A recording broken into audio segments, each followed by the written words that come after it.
La Constitución no permite que la misma persona sea presidente 2 veces seguidas.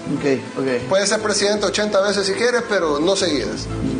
Entonces, eso es para garantizar que no se mantenga en el poder y que él ocupe su poder para quedarse en el poder. Si él sale del poder... Ese que acaban de escuchar es el Nayib Bukele del 2013. Cuando llegó al poder, cambió de opinión. El resto de la historia es conocida. En 2021 cambió ilegalmente a la Sala de lo Constitucional. Los nuevos magistrados le habilitaron la reelección. En 2024 se reeligió. En enero de este año, sus diputados cambiaron la forma de reformar la Constitución para poder hacerlo en una sola sesión. Y esta semana usaron ese poder para habilitar la reelección indefinida del presidente. Con los cambios, aprobados en apenas 6 horas, mientras muchos salvadoreños se preparaban para las vacaciones de agosto, Bukele puede permanecer en el poder hasta que quiera. Junto a esa decisión, esta semana, los diputados también avalaron una de las exenciones fiscales más agresivas que ha tenido el país a favor de empresas multimillonarias. Bienvenidos al resumen del Faro Audio, un podcast con los temas más importantes de la semana. Soy Graciela Barrera. Hoy es 2 de agosto.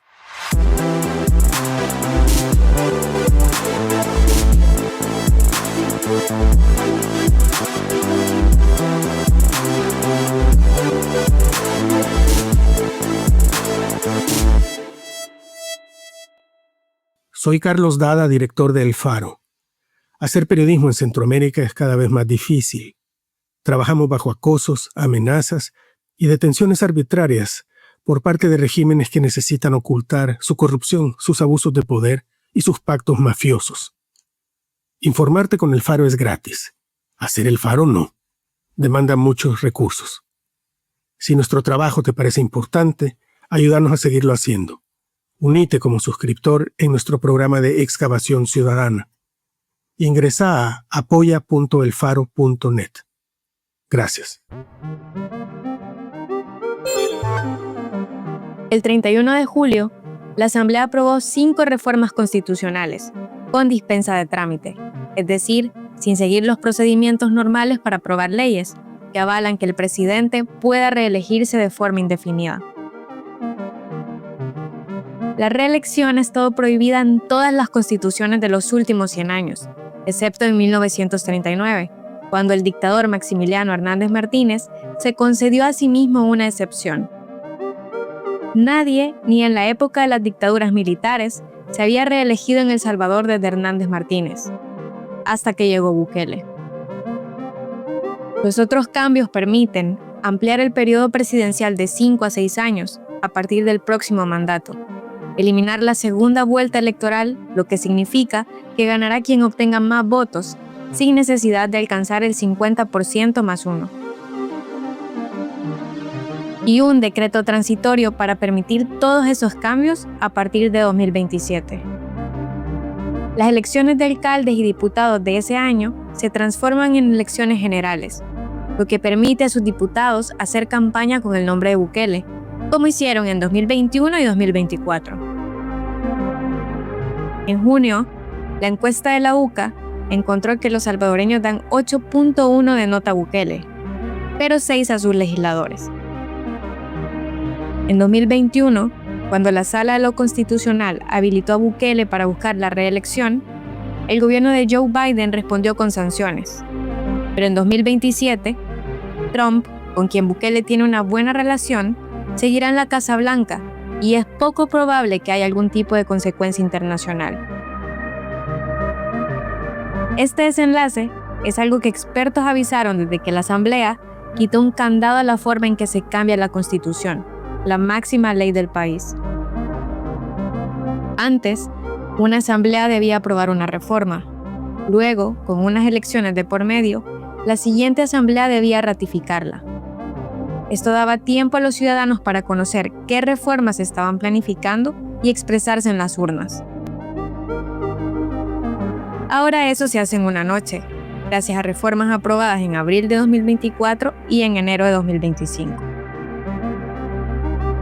El gobierno, en ese momento, promocionó la reforma constitucional como si el único objetivo era eliminar la deuda política, el dinero que se da a los partidos políticos para hacer campaña. Ahora, la diputada Ana Figueroa de Nuevas Ideas promociona esta reforma así. Esto es bastante simple, pueblo salvadoreño.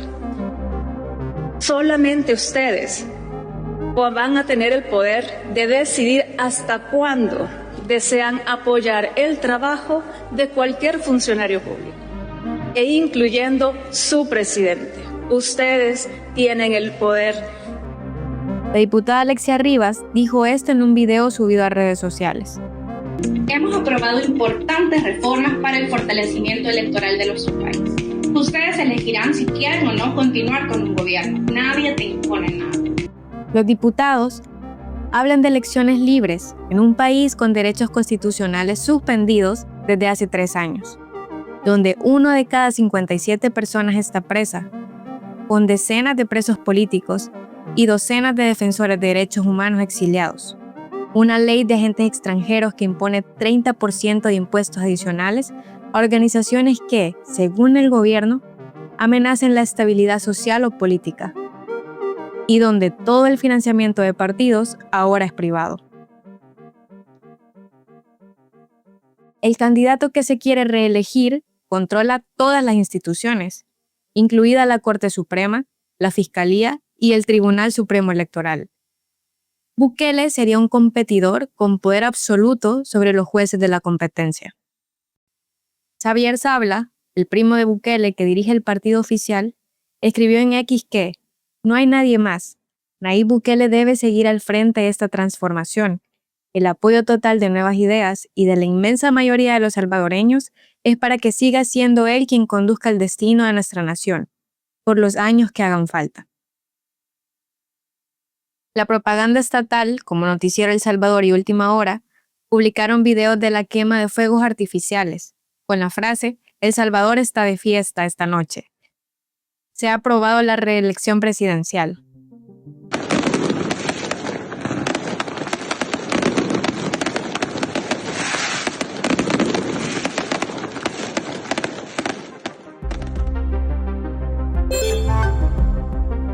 El 28 de julio, la Comisión de Hacienda de la Asamblea Legislativa aprobó una de las exenciones fiscales más amplias aprobadas hasta ahora. La reforma beneficia a empresas o personas que inviertan más de $2.000 millones en el país, sin importar el sector económico en el que se desarrollen. Los beneficiados no pagarán impuestos sobre utilidades, dividendos, rentas, regalías u otros ingresos derivados de la inversión. Tampoco estarán obligados a declarar ni adelantar pagos por esos ingresos. Tampoco pagarán el impuesto al comprar terrenos, casas u otras propiedades, impuestos municipales, aranceles de importación para maquinaria, herramientas, insumos o equipo necesarios para sus operaciones. Mientras que los trabajadores salvadoreños normalmente pagan entre 10 y 30% de impuestos sobre la renta según sus ingresos. El nuevo régimen especial establece que quienes trabajen en estas empresas pagarían solo un 10%, incluso si ganan hasta $100.000 anuales. Sobre este cambio hablamos con el economista José Luis Magaña. Ahora, cuando lo trasladamos a estos cuerpos legales que se han aprobado con montos tan grandes, $2.000 millones, y que además tiene un apartado especial para salarios, y hablando de salarios de $100.000, entonces vamos a estar hablando de que puede venir gente con salarios de $50.000, de $20.000 mensuales, que solo van a estar pagando el 10% de la renta, mientras personas con salarios de $1.800, de $2.000, puede que estén tributando ya cerca del 20% de la renta, de sus rentas, ¿sí? Los diputados de la comisión que aprobaron la exención promocionan la decisión con que el objetivo es incentivar al país para atraer nuevas inversiones. Pero Magaña dijo que esta idea se ha implementado sin éxito durante los últimos 50 años.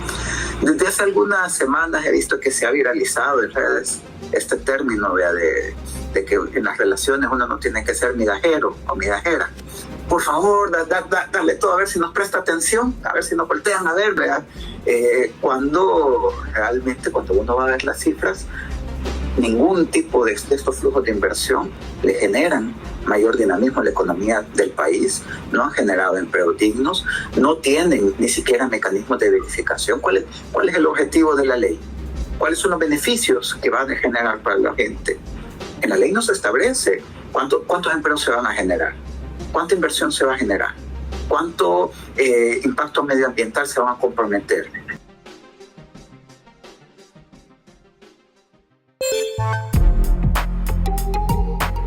Civicus, una alianza internacional que monitorea las libertades cívicas en el mundo, incluyó a El Salvador en su lista de vigilancia por tercera vez consecutiva desde 2022. El país fue calificado como obstruido, una categoría que implica serios obstáculos para expresarse libremente, reunirse en paz o formar parte de una organización. Civicus otorga 5 calificaciones posibles a los países que estudia: abierto, estrecho, obstruido, represivo o cerrado. El Salvador obtuvo 45 de 100 puntos y comparte clasificación con países como Kenia, Indonesia y Turquía. ¿Qué tomó en cuenta esta vez?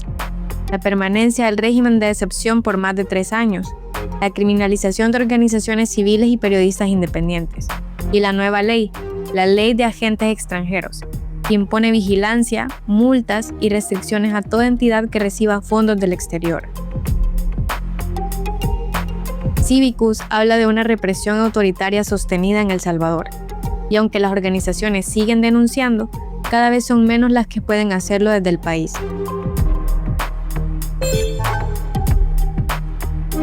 Diario El Salvador y Constructora El Salvador no publican sus finanzas, incumpliendo la ley.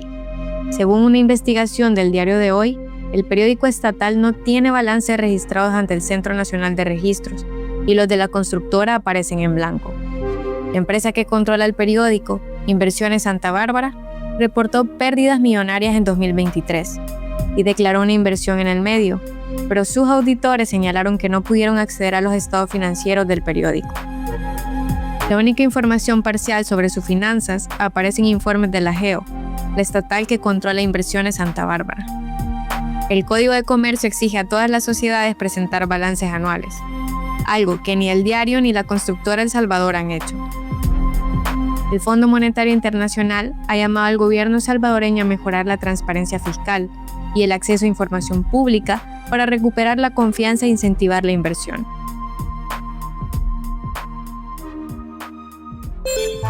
Antes de cerrar, les contamos que ya está disponible la 4ª edición de nuestra revista mensual. Incluye un video con un resumen de los principales casos de corrupción del gobierno de Bukele, un reportaje con un nuevo hallazgo sobre el pacto con pandillas. También publicamos un reportaje sobre cómo Bukele engañó a la población LGBTI, una fotogalería sobre un punto ciego entre El Salvador y Guatemala, y el archivo del Faro, donde rescatamos historias que no debemos olvidar. Todo el contenido ya está disponible en elfaro.net. La próxima semana no habrá episodio del resumen, por las vacaciones agostinas en El Salvador. El próximo episodio del resumen se publicará el 15 de agosto, pero mientras tanto les invitamos a escuchar los 3 podcasts incluidos en nuestra revista mensual. Un episodio donde, tras revisar horas del noticiero estatal, encontramos que el presidente es mencionado más de 700 veces. Una entrevista con la ex fiscal guatemalteca Claudia Paz y Paz en el podcast Malas Compañías con Carlos Dada, y Cuervo Ingenuo, la columna de opinión en audio de Carlos Martínez. Aquí termina el episodio de hoy del resumen. Suscríbete al Faro Audio en Spotify, Apple Podcasts o iHeartRadio. El resumen es un podcast original del Faro Audio. El editor es Nelson Rauda. El arte de portada es de Daniel Reyes. La producción de sonido y música son de Omnium.